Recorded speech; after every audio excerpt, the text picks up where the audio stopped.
ಈ ಒಂದು ವ್ಯವಸ್ಥೆಯಲ್ಲಿ ನಾಳೆ ಇದನ್ನು ಹೀಗೆ ಇಟ್ಟುಕೊಂಡು ಇಲ್ಲಿ ಬೇಕಾದಷ್ಟು ಅನುಕೂಲಗಳಾಗಿ ಸಂಪತ್ತುಗಳು ಇಲ್ಲಿಂದ ಬಂದರೂ ಕೂಡ ಈಶ್ವರ ದೇವರು ಹೇಳಲು ನನಗಿದು ವಿಷಾರ್ಜಿತವಾಗಿರತಕ್ಕಂತಹ ಧನ, ಈ ಸಂಪತ್ತು ನನಗೆ ವಿಷದಿಂದ ಪ್ರಾಪ್ತಿಯಾಗಿರುವ ಸಂಪತ್ತು ಅಂತಲೇ ಆಗ್ತದೆ ಅಂತ ನಮಗೆ ಆರುಣದಲ್ಲಿ ಕಂಡುಬರುವ ಸಂಗತಿ.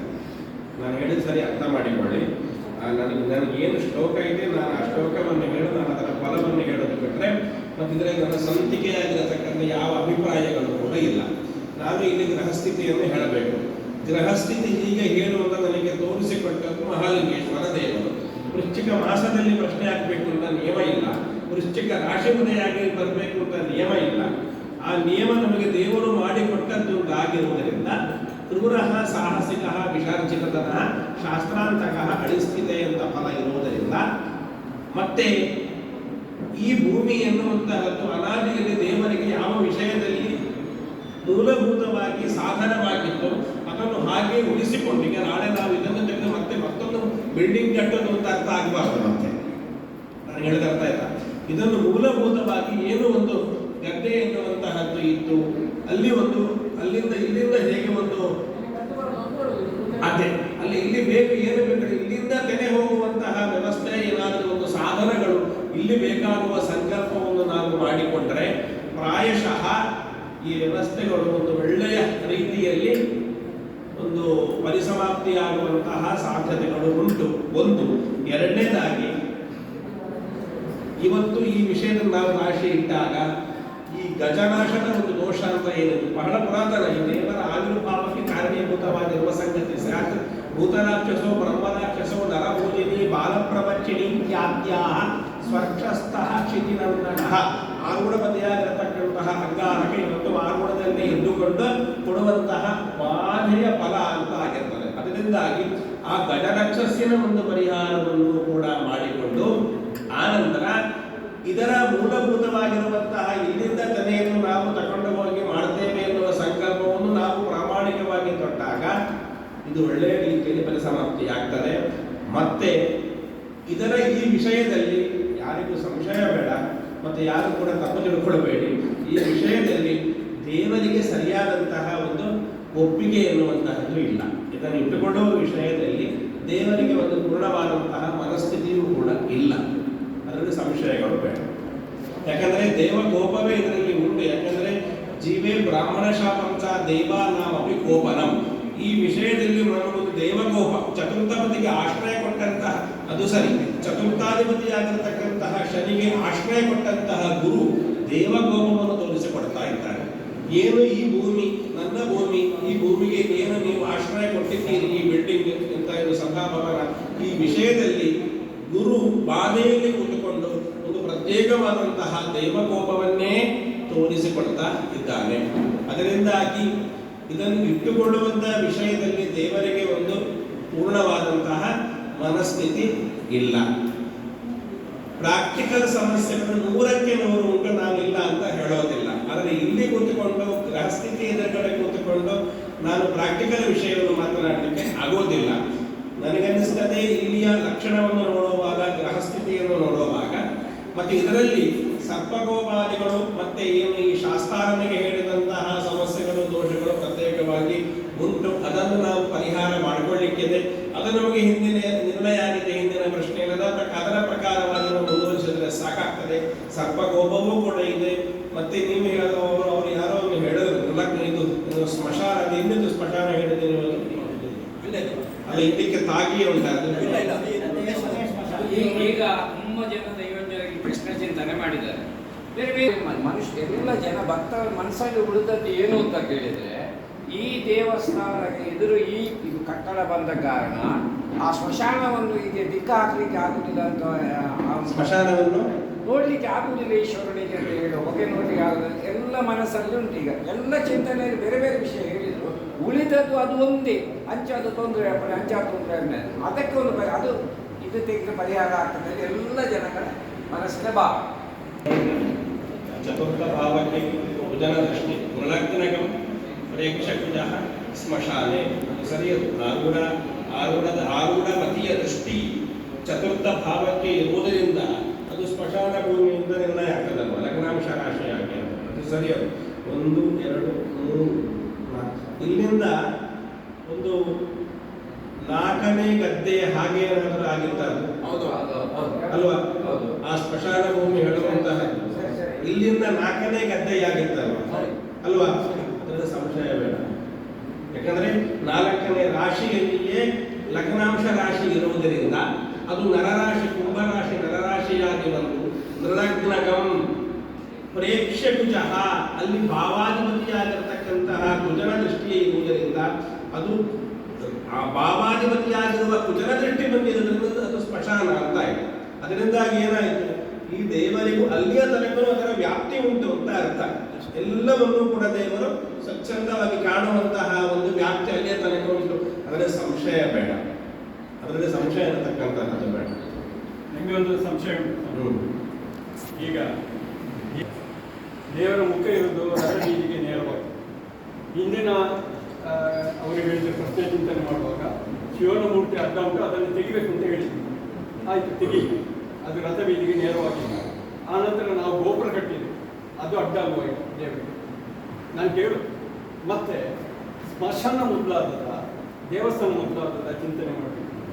ಸ್ಮಶಾನ ಮತ್ತೆ ಬಂದರೆ ಒಂದು ನನ್ನ ಪ್ರಕಾರ ಅದು ಅಡ್ಡ ಅಂತ ಪ್ರಶ್ನೆ ಇಲ್ಲ. ದೇವರಿಗೆ ಯಾವುದೂ ಅಡ್ಡ ಇಲ್ಲ. ಅಡ್ಡ ಇದ್ದರೆ ಎಲ್ಲ ಬಿಲ್ಡಿಂಗ್ಗಳು ತೆಗಿಬೇಕು. ನೀವು ಕಾಶಿ ಇದನ್ನು ಹೋಗಿ ನೋಡಿದರೆ, ಕಾಶಿ ದೇವಸ್ಥಾನ ನೋಡಿದರೆ ನಿಮಗೆ ಪುರುಸೋದಿಲ್ಲ. ಇದರಲ್ಲಿ ನೋಡಿ, ಇಂಟರ್ನೆಟ್ನಲ್ಲಿ ಸಿಗ್ತದೆ.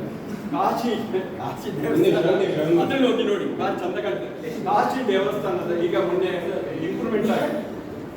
ನಾನು ಹೇಳಿ, ಕಾಶಿ ದೇವಸ್ಥಾನದ ಎದುರುಗಡೆ ಸ್ಮಶಾನ ಇರೋದು, ಅದರ ಮಧ್ಯದಲ್ಲಿ ತುಂಬಾ ಕಟ್ಟಡಗಳು ಉಂಟು. ದೇವರಿಗೆ ಯಾವುದಾದ್ರೂ ಅಡ್ಡ ಉಂಟ? ಇದರ ಬಗ್ಗೆ ಈ ಕಲ್ಯಾಣ ಮಂಟಪ ಆಗುವಾಗಲೇ ಕೆಲವು ವಿಘ್ನ ಸಂತೋಷಗಳು ಆಕ್ಷೇಪ ಹಾಕಿದ್ರು, ಇದು ಅಡ್ಡಾಗ್ತದೆ, ಸ್ಮಶಾನಕ್ಕೆ ಅಡ್ಡಾಗ್ತದೆ ಅಂತ. ಕಮಿಷನರ್ ಆಫೀಸಿಂದ ಧಾರ್ಮಿಕ ಮತ್ತು ವೇದ ಆಗಮ ಪಂಡಿತರು ಬಂದು ಅಳತೆ ಮಾಡಿದ್ರು. ಅದರ ಪೌಳಿಯಿಂದ ಈ ಕಲ್ಯಾಣ ಮಂಟಪ ಒಳಗೆ ಉಂಟ ಹೊರಗೆ ಉಂಟ, ದೇವಸ್ಥಾನದಿಂದ ಒಳಗೆ ಉಂಟ ಹೊರಗೆ ಉಂಟ. ರಿಪೋರ್ಟ್ ಹೋಯ್ತು ಕಮಿಷನರ್, ಇದು ಅಡ್ಡ ಆಗುದಿಲ್ಲ ಅಂತ. ಇದಕ್ಕೆ ಆನಂತರ ಎಲ್ಲ ಸ್ಯಾಂಕ್ಷನ್ಗಳು ಬಂದು ನಾನು ಹೇಳಿದ್ದೆ, ನನ್ನ ಒಂದು ಸಣ್ಣ ತಿಳುವಳಿಕೆಯಲ್ಲಿ ಹೇಳಿದ್ದೆ. ಅಲ್ಲ, ಒಂದು ನಿಮಿಷ. ಎದುರುಗಡೆ ಸಾರ್ವಜನಿಕ ರಸ್ತೆ ಹೋದ್ರೆ ಮತ್ತು ಸಾರ್ವಜನಿಕ ನೀರ ಕಣಿ ಹರಿವಿದ್ರೆ ಅದರಿಂದ ಈಚೆ ಪರಿಧಿ ಉಂಟಾ ಅಂತ ಪ್ರಶ್ನೆ. ದೇವರ ಪರಿಧಿಯವರೆಗೆ ನಾನು ತಿಳ್ಕೊಂಡ ಪ್ರಕಾರ ದೇವರ ಪಾದ ಧ್ವಜಸ್ತಂಭದವರೆಗೆ ಮಾತ್ರ, ಸರಿ. ಆನಂತರ ಪೌಳಿ, ಇದು ಹೊರ ಅಂಗಣ ಇರುವುದು ನಮಗೆ ಉತ್ಸವಕ್ಕೆ ಮಾತ್ರ. ಸರಿ ನೋಡಿ, ಈಗ ನಾನು ಚಿಕ್ಕದಾಗಿ ಉತ್ತರ ಕೊಟ್ಟುಬಿಡ್ತೇನೆ. ಅಲ್ಲ, ನನ್ನ ಹೇಳ್ತೇನೆ. ದೇವರಿಗೆ ಇರುವ ಪರಿಧಿ ಬೇರೆ, ದೇವಸ್ಥಾನಕ್ಕೆ ಇರುವ ಪರಿಧಿ ಬೇರೆ. ಆಯ್ತಾ? ದೇವಸ್ಥಾನಕ್ಕೆ ಇರುವ ಪರಿಧಿ ನೀವು ಹೇಳಿದ್ದು ಏನು? ಸಪ್ತ ಪ್ರಾಕಾರ ಪರ್ಯಂತಂ. ಸಪ್ತ ಪ್ರಾಕಾರ ಅಂತ ಕೇಳಿದ್ರೆ ದೇವರ ಗರ್ಭಗುಡಿಯಿಂದ, ದೇವರ ಬಿಂಬದಿಂದ ಹಿಡಿದು ದೇವರಿಗೆ 7 ಪ್ರಾಕಾರ ಅಂತ ಬರ್ತದೆ. 7 ಪ್ರಾಕಾರ ಕೇಳಿದ್ರೆ ನಿಯರ್ಲಿ ಒಂದು 100 ಮೀಟರ್. ಅರ್ಥ ಆಯ್ತಲ್ವಾ? ಸಾಮಾನ್ಯ ಒಂದು 100 ಮೀಟರ್ ಎನ್ನುವಂತಹ ದೂರದ ತನಕ ದೇವರ ಪರಿಧಿ, ದೇವಸ್ಥಾನದ ಪರಿಧಿ ಇರ್ತದೆ. ಇದು ದೇವರ ಪರಿಧಿ ಅಲ್ಲ, ಅರ್ಥ ಮಾಡಿಕೊಳ್ಳಿ. ದೇವಸ್ಥಾನದ ಪರಿಧಿ ಬೇರೆ, ದೇವರ ಪರಿಧಿ ಬೇರೆ.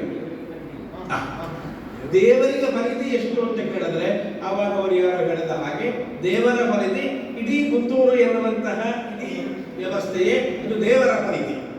ಆದರೆ ಇಲ್ಲಿ ಕೇಳಿ, ದೇವಸ್ಥಾನಕ್ಕೆ ಇರುವ ಪರಿಧಿ ಎಷ್ಟು ಅಂತ ಕೇಳಿದ್ರೆ ಅದು 7 ಯೋಜನೆ, 7 ಮರ್ಯಾದ, ಸಪ್ತ ಪ್ರಕಾರ, ಸಪ್ತ ಮರ್ಯಾದ ಪರ್ಯಂತಂ ಅಂತ ಹೇಳಿದ ಹಾಗೆ ಗೋಪುರದ ತನಕ ಧ್ವಜಸ್ತಂಭ, ಗೋಪುರಂ ಪಾದಮೇವಚ, ಗೋಪುರದ ತನಕ ಒಂದು ದೇವಸ್ಥಾನದ ಪರಿಧಿ ಅಂತ ಇದೆ.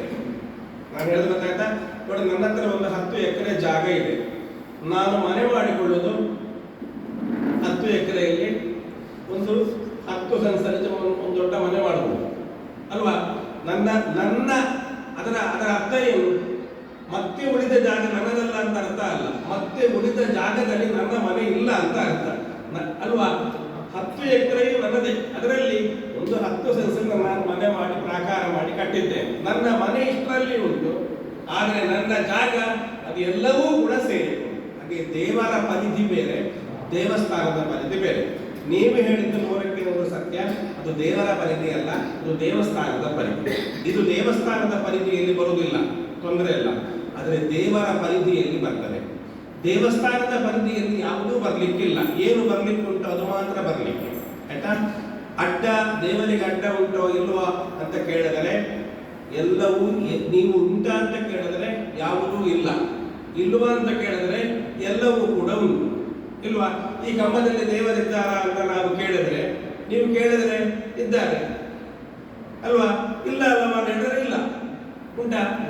ಕಂಬದಲ್ಲಿ ದೇವರು ಇಲ್ಲ ಹೇಳಿದ್ರೆ ನಾನು ಹೇಳಿರ್ತೇನೆ ನಿಮಗೆ, ಈ ಒಂದು ಕಂಬದಲ್ಲಿ ದೇವರಿದ್ದಾರೆ ಇಲ್ಲ, ದೇವರಿಲ್ವಾ? ಇದ್ದಾರೆ. ಯಾಕಂದ್ರೆ ಕಂಬದಲ್ಲಿ ಹೊಡೆದು ದೇವರು ಬಂದದ್ದು ಹಿಂದೆ ನರಸಿಂಹ ದೇವರು ಸ್ತಂಭೆ ಸಭಾಯ ನವರಗಂ ನಮಾನುಷ.